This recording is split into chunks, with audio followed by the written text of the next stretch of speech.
बुद्ध कौन है, ये वास्तविक में एक बहुत ही बड़ा विचारणीय प्रश्न है। जब सिद्धार्थ ने 29 साल की अवस्था में गृह त्याग किया तो भिन्न भिन्न आचार्य गुरु पास गए और बहुत सारी दार्शनिक मान्यताओं को सीखा। तो बुद्धकालीन भारत में 62 प्रकार की धार्मिक संप्रदाय थे और हर एक संप्रदाय के अलग अलग आचार्य थे। ज्ञान प्राप्ति से पहले भगवान बुद्ध उस समय के तत्कालीन दो प्रमुख आचार्यों अलार कलाम और रुद्रक रामगुप्त से मिले। इनसे वह ध्यान की क्रमशः 7 विधि और 8वीं विधि सीखी और गया के ढोंगीसिरी पहाड़ी पर लगभग 6 साल तक तपस्या करते रहे, लेकिन उन्हें संबोधि की अवस्था को प्राप्त नहीं। और जब कुछ भी लाभ नहीं मिला तो माता सुजाता द्वारा दी गई खीर को ग्रहण किया और उन्हें जब शरीर में नवीन ऊर्जा का संचार हुआ और विपश्यना साधना के माध्यम से संबोधि की अवस्था को प्राप्त किया और बोधत्व का लाभ करके बुद्धत्व का लाभ करके जब वह पुनः बोध गया से सारनाथ की ओर चले तो रास्ते में उपक नाम का एक आजीवक सन्यासी मिला जो भगवान बुद्ध के आकर्षक व्यक्तित्व को देखकर प्रभावित हुआ। तो उपक आजीवक ने भगवान से पूछा कि आप कोई प्रेत हैं? भगवान ने उत्तर दिया नहीं। कोई यक्ष हैं? भगवान ने उत्तर दिया नहीं। तो कोई देवता है? भगवान ने उत्तर दिया कि नहीं। तो भगवान से उपक आजीवक पूछते हैं, ये आप बताइए कि आप न प्रेत हैं, न यक्ष हैं, न किन्नर हैं, न देव हैं, तो हैं क्या? तो भगवान ने उत्तर दिया कि न मैं यक्ष हूँ, न प्रेत हूँ, न किन्नर हूँ, न ब्रह्म हूँ, मैं एक महामानव बुद्ध हूँ। उस समय उपक आजीवक को बुद्ध वर्ड का क्या अर्थ होता ये समझ में नहीं आया। वास्तव में बुद्ध होने का मतलब सामान्य बुद्धि से समझा नहीं जा सकता। बुद्ध होने का मतलब 4 प्रकार के ब्रह्म विहारों को प्राप्त करके विहरना। ये ब्रह्म विहार क्या है? अनंत करुणा, अनंत मैत्री, अनंत मुदिता, अनंत उपेक्षा। तो जिन जिन व्यक्तियों में ये 4 प्रकार के ब्रह्म विहार के लक्षण आएंगे वो बुद्ध होगा। और बुद्ध होने का मतलब अपने 9 गुणों का विस्तार करना। वो 9 गुण क्या है? इति पिसो भगवा अरहं सम्मा संबुद्धो विद्याचरण संपन्नो सुगतो लोकविद। वो क्या है? इति पिसो भगवा अरहं, अरहंत है। सम्मा संबुद्धो, सम्यक रूप से स्वयं बुद्ध हुआ है। विद्या चरण संपन्नो, विद्या और आचरण से युक्त। सुगतो अर्थात जिसके मन की गति, जिसके वचन की गति सुंदर है, जिसके शरीर की गति सुंदर है। लोकविद, जो इस प्रकार इस लोक के और परलोक के सारे मनुष्यों का उन्नति का रास्ता जानता है, पतन का रास्ता जानता है, देवताओं की उन्नति का रास्ता जानता है, पतन का रास्ता जानता है, वह सम्यक संबुद्ध है। अनुत्तर है पुरुष दम सारथी, यानी कि दुष्ट मनुष्यों का दुष्ट देवताओं का, दुष्ट प्रेत प्राणियों का, दुष्ट यक्षों का दमन करने वाला है, शास्ता है। यानी कि एकमात्र सारे मनुष्यलोक में, सारे देवलोक में सबका एकमात्र शास्ता है, वह बुद्ध है। और उस बुद्ध को सामान्य बुद्धि से समझना यह असंभव सी बात है। इसलिए प्रारंभ में उपक आजीवक नाम के इस व्यक्ति को होने का वास्तविक मतलब नहीं समझ में आया, इसलिए वह भगवान बुद्ध को नहीं समझ पाया, भगवान द्वारा मनाए गए उत्तम रास्ते को नहीं समझ पाया, और इसीलिए वह पास के एक गांव में चला गया। गांव में जाते ही वह एक स्त्री के प्रेम पास में फंस गया, यहाँ तक खाना पीना छोड़ दिया, जिससे वह बीमार हो गया। बुद्ध कौन है, ये वास्तविक में एक बहुत ही बड़ा विचारणीय प्रश्न है। जब सिद्धार्थ ने 29 साल की अवस्था में गृह त्याग किया तो भिन्न भिन्न आचार्य गुरु पास गए और बहुत सारी दार्शनिक मान्यताओं को सीखा। तो बुद्धकालीन भारत में 62 प्रकार की धार्मिक संप्रदाय थे और हर एक संप्रदाय के अलग अलग आचार्य थे। ज्ञान प्राप्ति से पहले भगवान बुद्ध उस समय के तत्कालीन 2 प्रमुख आचार्यों अलार कलाम और रुद्रक रामपुत्र से मिले। इनसे वह ध्यान की क्रमशः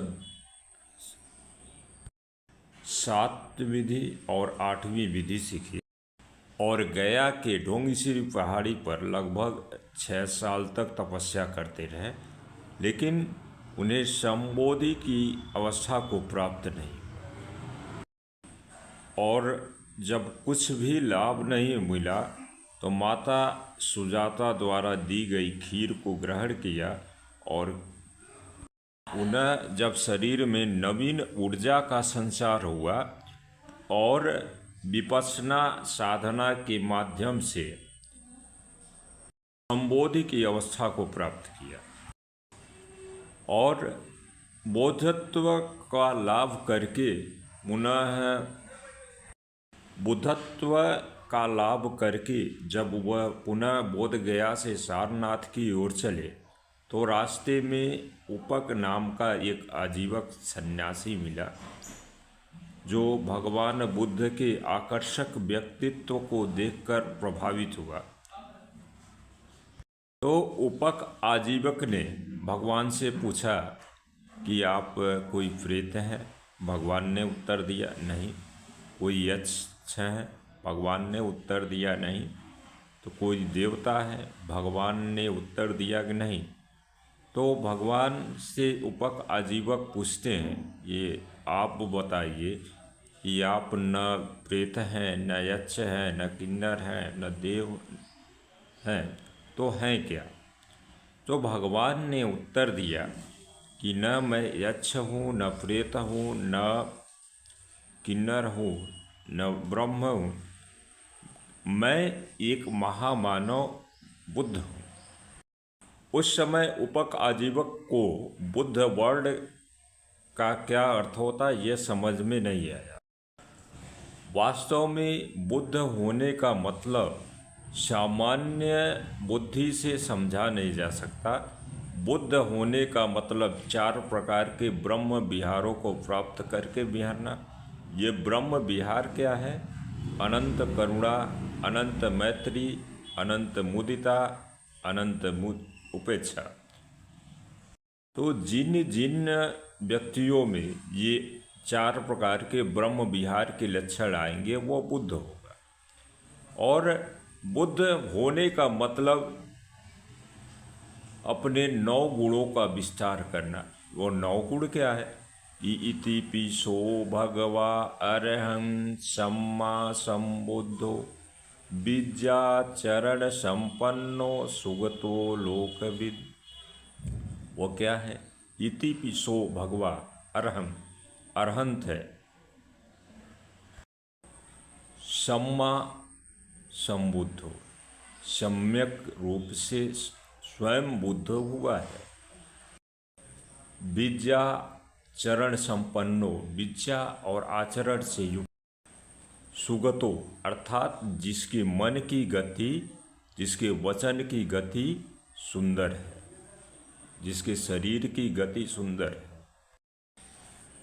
लोकविद, जो इस प्रकार इस लोक के और परलोक के सारे मनुष्यों का उन्नति का रास्ता जानता है, पतन का रास्ता जानता है, देवताओं की उन्नति का रास्ता जानता है, पतन का रास्ता जानता है, वह सम्यक संबुद्ध है।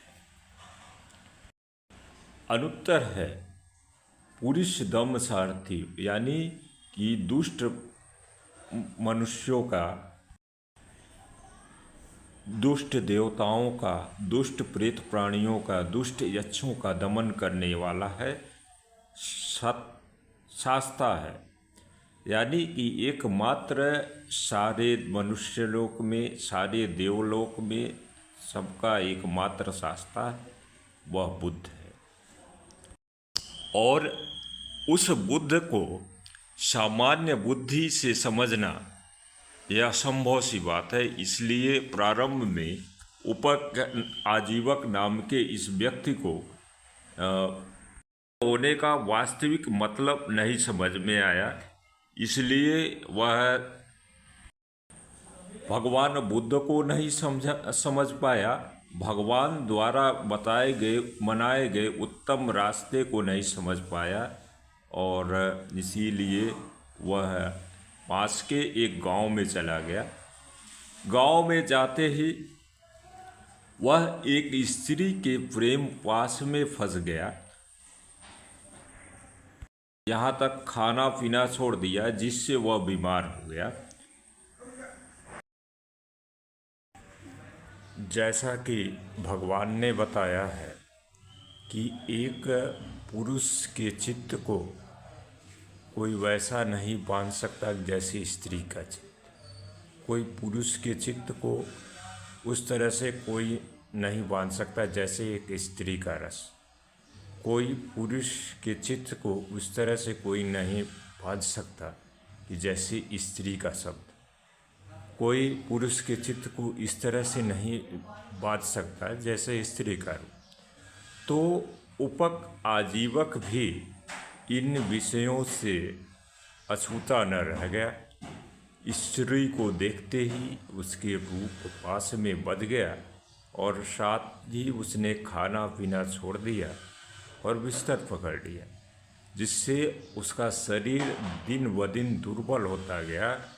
एक दिन उस स्त्री के भाई का नज़र उस पर जाती है और देखता है कि आजीवक उपक दिन ब दिन दुर्बल होता जा रहा है, क्या इसका कारण है? तो आजीवक उस स्त्री के भाई से बोलते हैं कि मैं तुम्हारी बहन के प्रेम में फंस गया हूँ, इसलिए तुम्हारी बहन से शादी करना चाहता हूँ। तो भाई बोलता है, महाराज आप कुछ काम धाम तो जानते नहीं, तो मेरी बहन के परिवार को कैसे चलाएंगे? इसके लिए तो कला जानने पड़ती है। चूँकि सारा परिवार कसाईयों का था, मल्लाहों का था, शिकारियों का था। तो उपक आजीवक ने कहा कि तुम जो भी शिकार करोगे उसको मैं मार्केट में ले जाकर, बाज़ार में ले जाकर बेच दूंगा, उससे जो भी कमाई होगी उससे मेरा परिवार चलेगा। तो उपक का विवाह हो जाता है, और विवाह के कुछ समय बाद एक बेटा पैदा होता है। बेटा पत्नी द्वारा बार बार जो खिल्ली उड़ाया जाता है, जब मजाक उड़ाया जाता है, तो इससे तंग आकर एक दिन वह अपनी पत्नी से बोलते हैं कि मेरा मित्र बुद्ध है जो इस संसार में उत्पन्न हुए हैं, और श्रावस्ती में निवास कर रहे हैं, इसलिए मैं घर द्वार छोड़कर मैं संन्यास्त होने जा रहा हूँ, भिक्षु होने जा रहा हूँ। और वैवाहिक जीवन, गृह जीवन त्याग कर वह एक भिक्षु हो गए और समय पाकर अरहंत अवस्था को प्राप्त हुए। धन्य है उपक आजीवक, धन्य है भगवान की विद्या विपसना, जिसको पाकर अनेकों लोग मुक्त हुए, अरहंत हुए, शुद्ध हुए।